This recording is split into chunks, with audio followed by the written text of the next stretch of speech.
Okay, now client बोलता है कि मुझे डिलीवरी चार्जेस लगाने हैं, पैकिंग चार्जेस लगाने हैं, तो वो कैसे लगाएंगे वो अपन देखते हैं। और उसके बाद प्रिंटर कैसे सेट करना है, रिमोट प्रिंटर और ग्रुप के ओटी के लिए, वो चेक करेंगे। सबसे पहले अपन चलते हैं इंपोर्ट डेटा पे, मेन्यू डाउनलोड करते हैं वापस से यहाँ पे।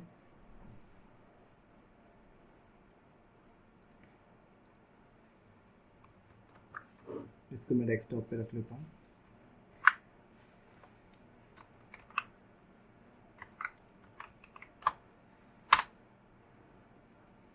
ये हमारा अभी करंट मेन्यू है जो सिस्टम पे रनिंग है।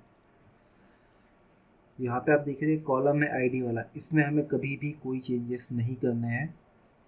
ओके, अब जैसे कस्टमर बोलता है कि मुझे डिलीवरी चार्जेस लगाना है, पैकिंग चार्जेस लगाना है, तो आप यहाँ पे देख रहे हैं यहाँ काफ़ी ऑप्शंस हैं।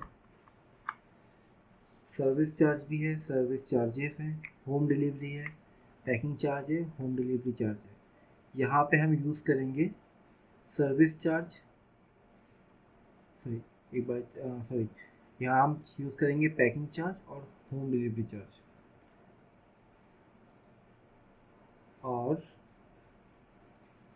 और यहाँ पे हमारे पास सर्विस चार्ज की दो ऑप्शन है, सर्विस चार्ज और सर्विस चार्जेस।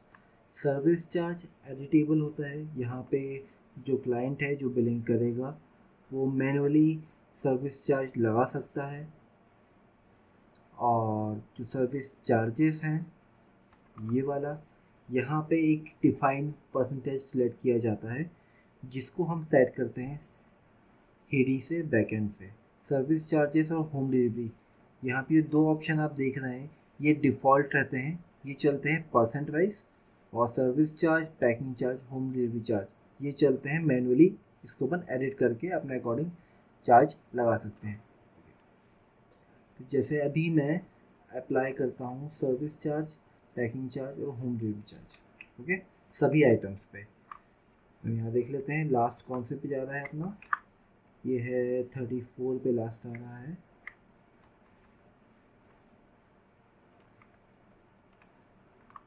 तो यहाँ मैंने अप्लाई कर दिया packing charge, home delivery charge सभी आइटम पे।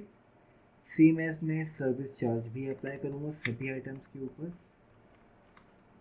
ये सब पे। जैसे यहाँ पे मैं डालता हूँ तो ये मतलब सबके साथ मैपिंग हो रही है हर पर्टिकुलर आइटम के साथ में।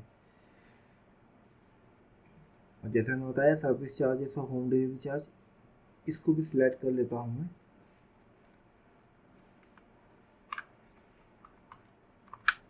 ये मैंने डाल दिया और मैंने इसको कर दिया सेव। होम डिलीवरी चार्ज में यूज़ इसलिए नहीं कर रहा हूँ कि by default home delivery 10% set रहता है हेडी में। कैसे रहता है एक बार देख लेते हैं अपन। या मैंने सेव कर दिया, एक्सेल को क्लोज कर देते हैं, पहले अपलोड कर देते हैं। चूज़ फाइल में गया मैं, यहाँ मैंने मेन्यू देख लिया अपना, ओपन किया और अपलोड कर दिया। ये अपलोड हो रहा है। जब तक हम ये चेक करते हैं, यहाँ हम जाएंगे T underscore item underscore tax, T item tax. अब देखिए यहाँ पे आप देख रहे हो होम डिलीवरी, होम डिलीवरी के आगे बाय डिफ़ॉल्ट क्या लिखा हुआ है 10। और सर्विस चार्ज जो है यहाँ लिखा है 0, 0 लिखा है, मतलब ये चलेगा डिफ़ॉल्ट, मैनुअली जितना चाहे उतना सर्विस चार्ज अपन डाल सकते हैं। सेम पैकिंग चार्ज आप देख रहे हैं, पैकिंग चार्ज में भी 0 लिखा है, होम डिलीवरी चार्ज इसमें भी लिखा हुआ है 0। अभी आप देखते हैं यहाँ पे जो सर्विस चार्जेस है इसमें भी 0 लिखा हुआ है, लेकिन यहाँ मैं डाल देता हूँ इसको एडिट करके 5। यहाँ मैंने 5 डाल दिया। अब अपन चलते हैं पॉज पे, मेन्यू अपलोड हो गया है। एक बार रिफ्रेश कर लेते हैं। जब भी बैकएंड में कोई चेंजेस करेंगे अपन, तो सॉफ्टवेयर को अपने को एक बार रीस्टार्ट करना होगा। सॉफ्टवेयर क्लोज कर दिया मैंने, इसको वापस ओपन करते हैं।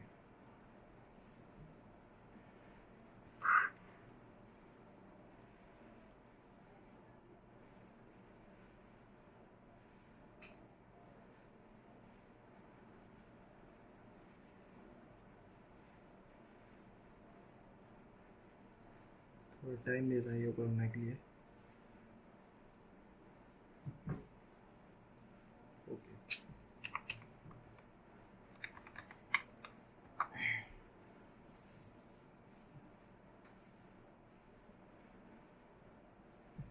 चलिए डाइनिंग पे चलता हूँ मैं। यहाँ मैंने एक आइटम ऐड किया, जनरेट की ओटी कर दिया। यहाँ तक का प्रोसीजर पूरा सेम रहेगा जनरेट की ओटी का।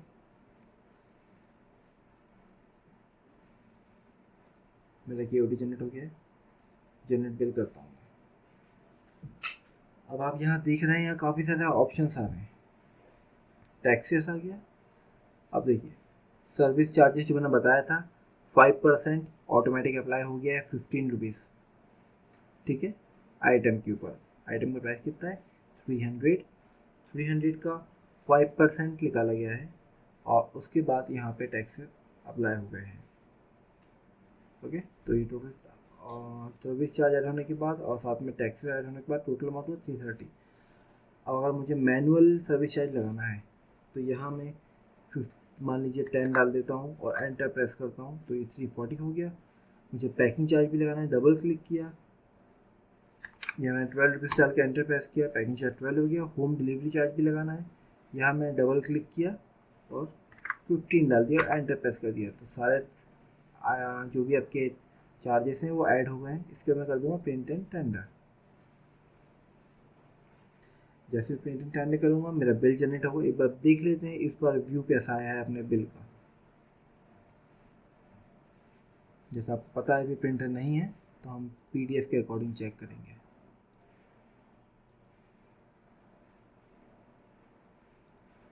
ओके, तो यहाँ पर देखते हैं होम डिलीवरी चार्ज 15 मैंने लगाया था, आ गया। ये मैंने टैक्सेस, सर्विस चार्ज मैंने आपका ये वाला सर्विस चार्जेस जो मैंने बताया था ये आपका डिफ़ॉल्ट रहता है, अपन ने बैकएंड से सेट किया था 5% पे, तो ये 5% के अकॉर्डिंग कैलकुलेट हुआ है। पैकिंग चार्ज मैंने मैनुअल लगाया था 12, आ गया। सर्विस चार्ज मैंने मैनुअल लगाया था 10, वो भी आ गया यहाँ पे।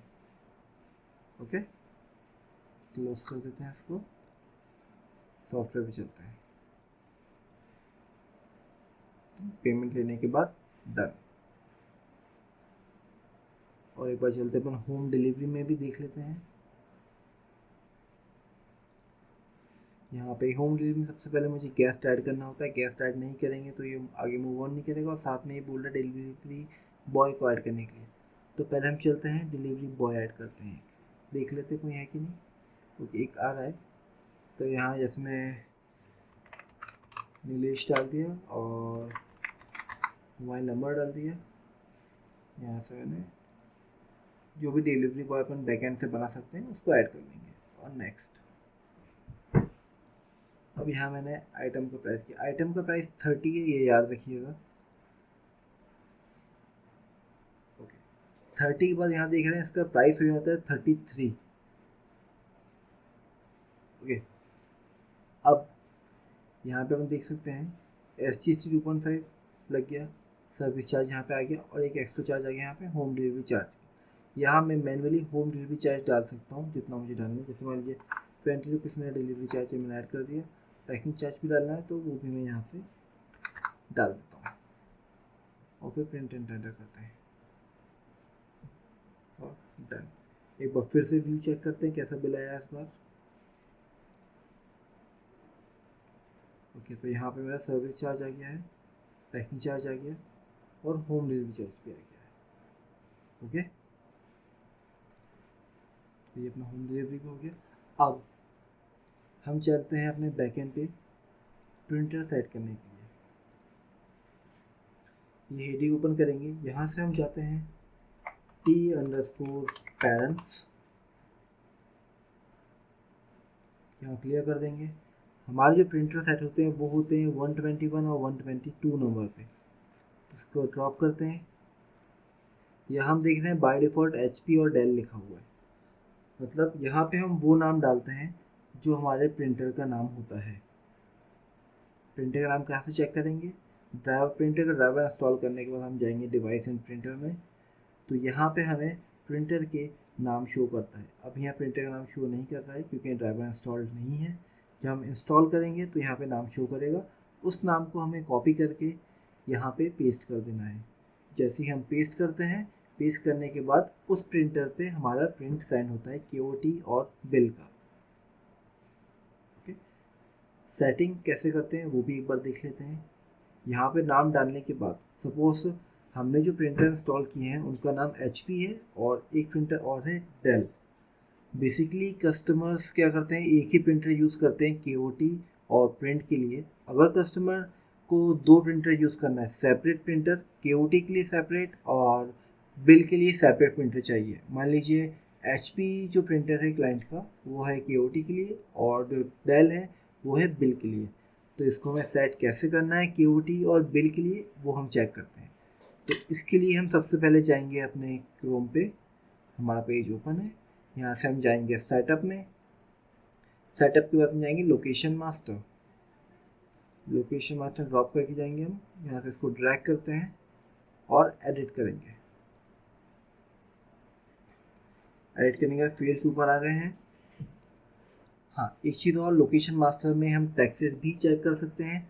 जैसे यहाँ एक्सक्लूसिव लिखा है तो टैक्स एक्सक्लूसिव चलेंगे और इंक्लूसिव कर देंगे तो इंक्लूसिव चलेगा। मीन्स जैसे हमारा एक आइटम है उसका प्राइस है 30 रुपीज़ और यहाँ एक्सक्लूसिव टैक्स है तो 30 + 5% ऐड होके उसका बिल जनरेट होगा। और हम इंक्लूसिव करेंगे तो 30 के अंदर ही उसका 5% का टैक्स ऐड हो जाएगा। ओके, अब यहाँ देख रहे हैं HP और यहाँ भी HP। जो ऊपर वाला प्रिंटर है ये हमारा होता है KOT का प्रिंटर ऊपर वाला। जैसे मान लीजिए हमें KOT प्रिंट करना है HP वाले पे और बिल प्रिंट करना है हमें, यहाँ से हम बिल का प्रिंट कर सकते हैं डेल वाले पे। ओके, ये सेटिंग करने के बाद हम कर देंगे सेव। इसे हम एक चीज़ और कहते हैं, ये होता है सेपरेट प्रिंटर भी बोल सकते हैं और रिमोट KOT प्रिंटर भी बोल सकते हैं। रिमोट KOT अपन इसलिए बोलेंगे जैसे हमारा जो KOT का प्रिंटर है वो किचन में लगा हुआ है। किचन हमारी क्या हो गया, रिमोट लोकेशन हमारी किचन है। ठीक है, तो जैसे आप यहाँ देख रहे हैं, यहाँ पे प्रिंटर सेलेक्ट करूँगा और सेव कर देंगे। उसके बाद अपन यहाँ पे ऑप्शन आ गए। अब जहाँ प्रिंटर सेंड होगा, प्रिंट सेंड होगा, KOT का जाएगा HP पे और यहाँ HP आ रहा है, सेपरेट प्रिंटर शो कर रहा है डेल, ये हमारा जो है बिलिंग वाला प्रिंटर है।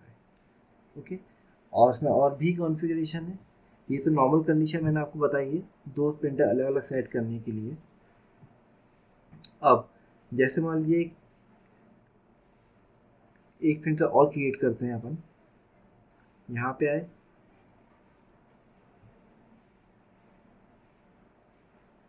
कर लेता हूँ इंसर्ट रो। मैंने इंसर्ट रो किया, यहाँ मैंने डाल दिया KOT।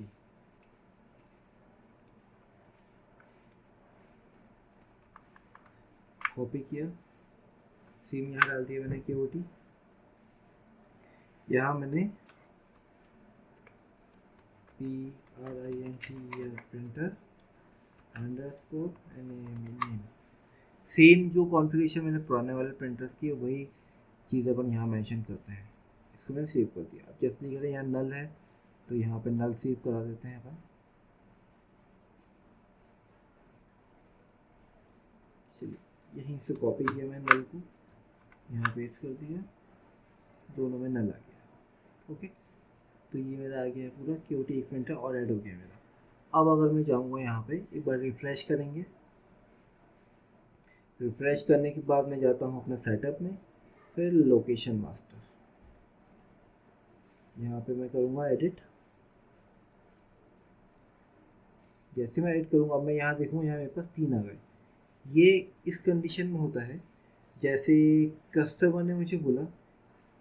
अब देखिए, एक केस था अपना जहाँ पे सेपरेट प्रिंटिंग कर रहे थे अपन, और अब अपन प्रिंट करेंगे रिमोट लोकेशन पे।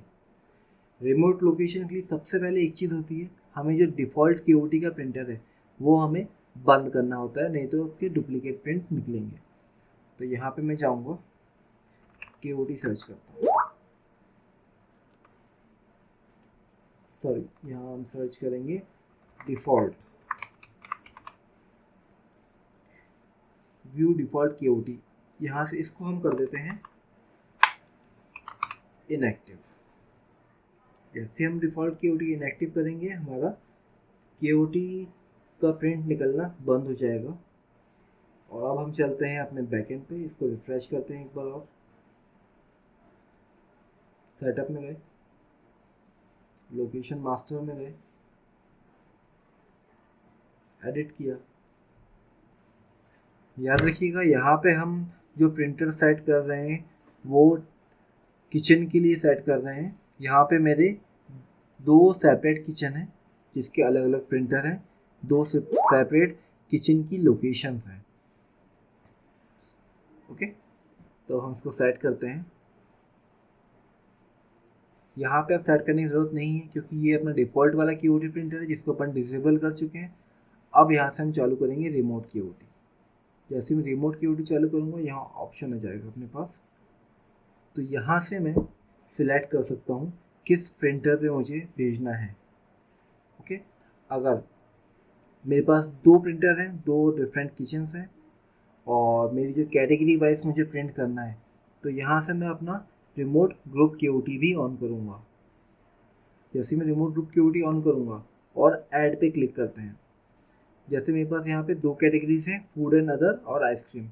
अब फूड वाला जो मेरा प्रिंटर है, किचन है, वो अलग है। कौन सा है? HP मेरा फूड वाला प्रिंटर है। और एक और लोकेशन ऐड करते हैं,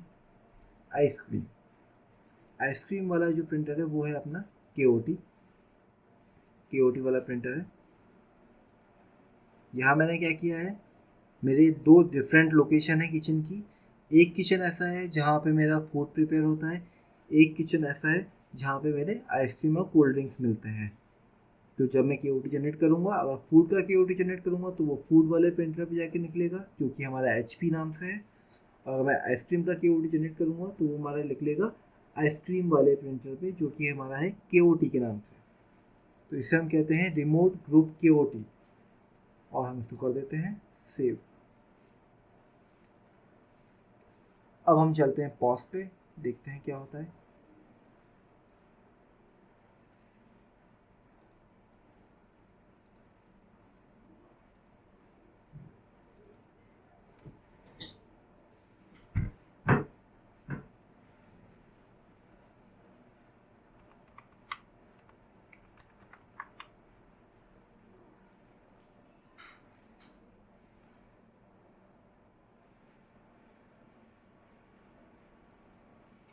ओके, डाइनिंग पे गया, मैंने टेबल सेलेक्ट किया, वेटर सेलेक्ट किया, फूड।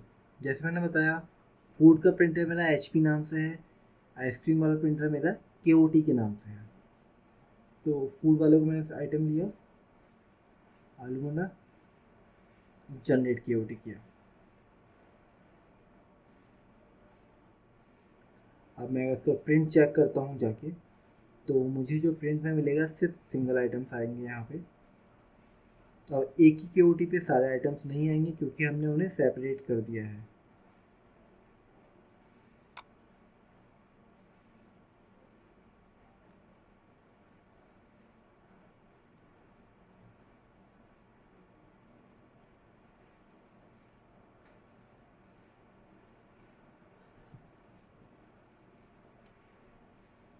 आप देख रहे हैं इस वाले KOT पे मेरे पास कैटेगरी का नाम भी लिख के आ रहा है। इससे हमें ये कंफर्म होता है कि हमने यहाँ पे सेपरेट प्रिंटर यूज़ कर रहे हैं रिमोट लोकेशन के लिए। ओके, अब देखिए वापस जाता हूँ मैं। अब मैं एक KOT और जनरेट करता हूँ, आइसक्रीम वाली।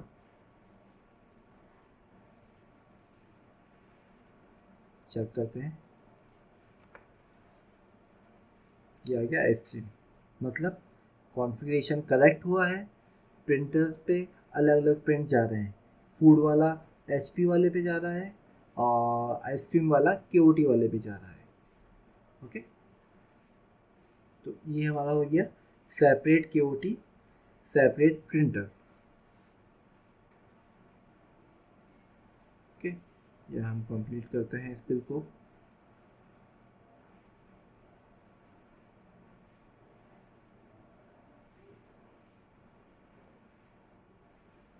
चलिए अब हम मूव होते हैं अपने KDS पे, kitchen display system.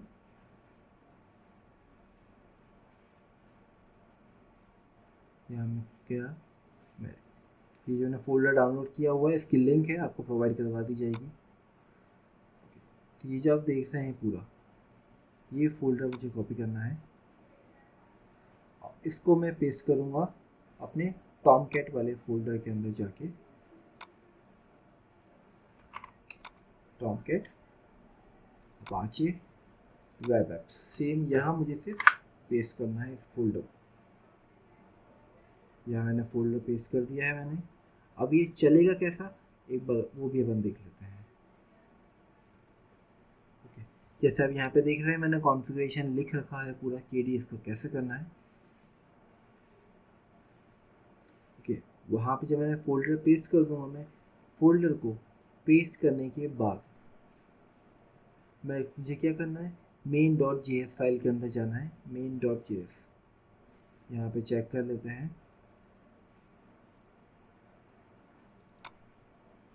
main.js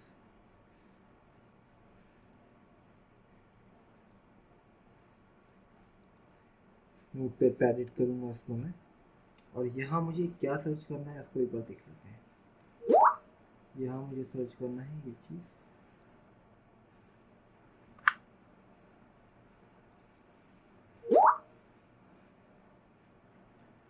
copy किया, वापस किया, सॉरी।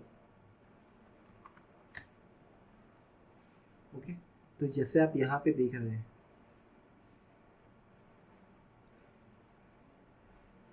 मैंने सर्च किया, ये आ गया। अब यहाँ मुझे अपनी URL डालना होता है लोकल होस्ट वाला, क्योंकि लोकल नेटवर्क पे चल रहा है। मैं एक बार दिखा देता हूँ आपको। जैसे यहाँ लोकल होस्ट मेरा क्या है, ये इसको मैंने कॉपी किया, यहाँ गया मैं, सॉरी यहाँ पे गया और ये पूरा डिलीट किया, यहाँ पेस्ट कर दिया।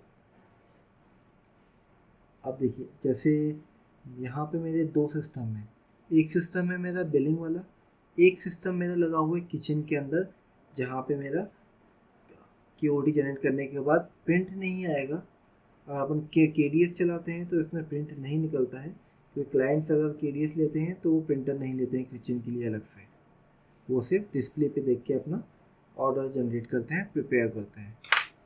अभी यहाँ पे आप देख रहे हैं लोकल होस्ट लिखा हुआ है। अगर क्लाइंट का सेपरेट सिस्टम है तो उस सिस्टम का IP यहाँ पे मुझे डालना होगा, तो जो डायरेक्शन रहेगा वो सेंड हो जाएगा KOD आपका KDS पे IP के थ्रू। यहाँ पे मैंने चेंज कर दिया और मैं इसको कर देता हूँ सेव।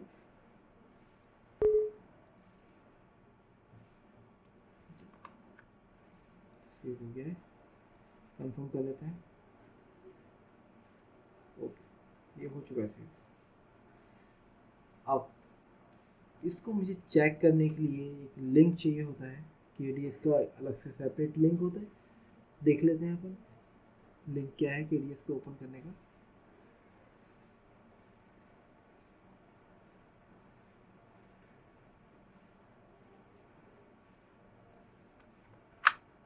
गया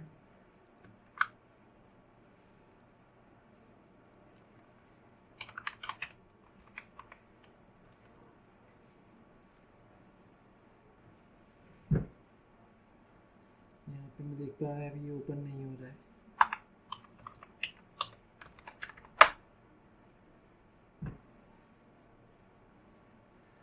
नहीं हुआ, इसकी लिंक चेक करनी होगी अपने को। लिंक चेक करते हैं, वेट कीजिएगा।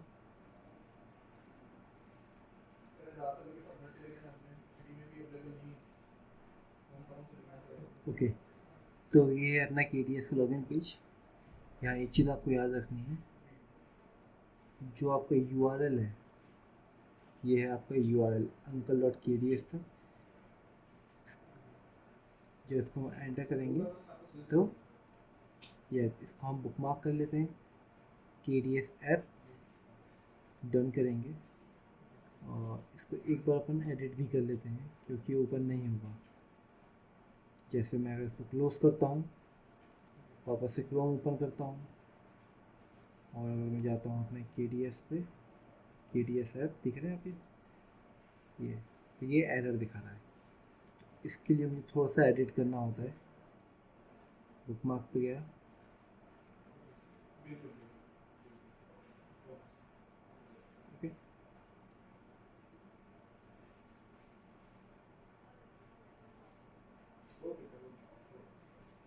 यहाँ से मैं एडिट करूँगा। मुझे लिंक रखनी है सिर्फ यहाँ तक, लोकल होस्ट +2880/uncle-kds। सेव। वापस बुकमार्क चेक करते हैं, कोई एडिशनल KDS ऐप तो नहीं है यहाँ पे, ना। तो ये है हमारा, यहाँ मैं क्लिक करूँगा डायरेक्ट ओपन हो जाएगा। ये ओपन हो गया। पासवर्ड इसका एडमिन रहेगा। यहाँ मेरा लोकेशन आ गया और लॉगिन। इसको मैं क्लोज कर देता हूँ। देख रहे हैं काफ़ी सारी रनिंग आ रही हैं, इन सबको ओपन लॉग करते हैं, वापस से लॉगिन करके देखते हैं। सब डेटा पुराना आ रहा है पूरा।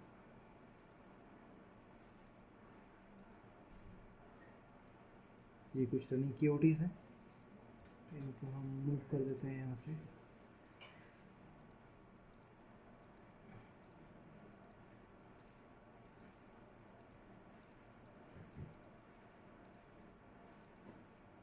ओके, तो ये ब्लैंक है।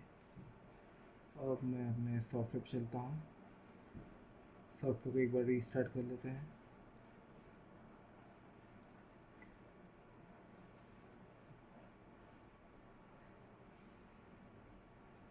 तब तक ओपन हो रहा है, एक बार फिर से कर देता हूँ मैं। KDS का सिंपल है, जो लिंक आपको दी जाएगी, लिंक से आपको KDS का फोल्डर डाउनलोड करना है।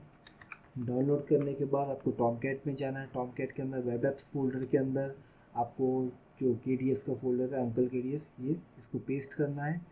पेस्ट करने के बाद आपको main.js फाइल को ओपन करना है।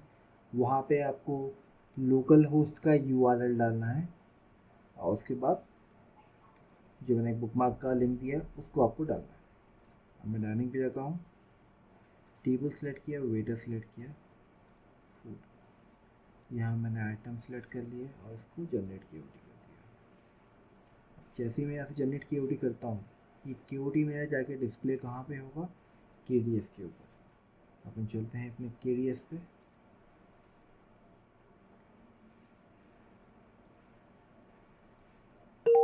ये देख रहे हैं अंजन मसाला फ्राई, अंजन लिक्विड फ्राई आ गया। आप यहाँ ये जो डिस्प्ले है किचन में लगा रहता है, तो यहाँ पे प्रिंट आउट की ज़रूरत नहीं होती है। ओके, तो यहाँ पे हम क्या करेंगे, जैसे जो भी शेफ़ है किचन के अंदर, वो देखिएगा कि यहाँ पे KOT आइटम डिस्प्लेड हो चुके हैं, वो अपना ऑर्डर प्रिपेयर करना स्टार्ट कर देगा। यहाँ आप देख रहे हैं table number 1 T1, table number 1 लिख के आ रहा है। वेटर 1 मतलब वेटर का नाम यहाँ लिख के आ जाएगा। सर्विस कौन सी, डाइनिंग, ये आपका शो कर रहा है 6:50 जो करंट टाइम चल रहा है। KOT कब जनरेट हुआ है और जनरेट हुआ है KOT कितना टाइम हो गया है, वो आपका यहाँ पे शो करता है रनिंग टाइम। आपने जैसे अंजल मसाला फ्राई जो है ये कंप्लीट हो गया, तो मैं इस आइटम को सिलेक्ट कर दूंगा, मतलब कंप्लीट हो गया है। अभी आप देख रहे हैं यहाँ पे स्टेटस डिसेबल है, जो टिक मार्क दिख रहे हैं ये डिसेबल है। अभी जैसे ही मेरे दोनों ऑर्डर कंप्लीट होंगे और उनको मैं सिलेक्ट करूँगा तो ये एनेबल हो जाएगा, मतलब मेरा ऑर्डर प्रिपेयर हो गया। जैसे ही ऑर्डर प्रिपेयर होगा मैं इसको यहाँ क्लिक कर दूँगा, मतलब ऑर्डर मेरा कंप्लीट हो गया। जैसे ऑर्डर कंप्लीट हुआ उसके बाद आपको वेटर आपको ऑर्डर लेके चले जाएगा और कस्टमर को दे देगा। सिंपल फीचर की इसका, ज़्यादा कुछ नहीं है इसके अंदर। फिर से कोई आइटम ऐड करना है तो सेम यहीं से ऐड कर सकते हैं। आइसक्रीम मंगाया कस्टमर ने, बॉटल मंगाया, जनरेट किया मैंने, ये आपका डिस्प्ले कहाँ पे होगा, KDS पे जाके। ओके, यहाँ आपका KDS आ गया है, इसको आप कर सकते हैं। ऑर्डर लगाने के बाद कंप्लीट और फिर बिल जनरेट हो जाएगा।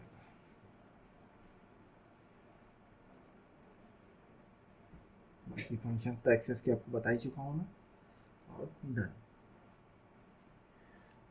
Thank you.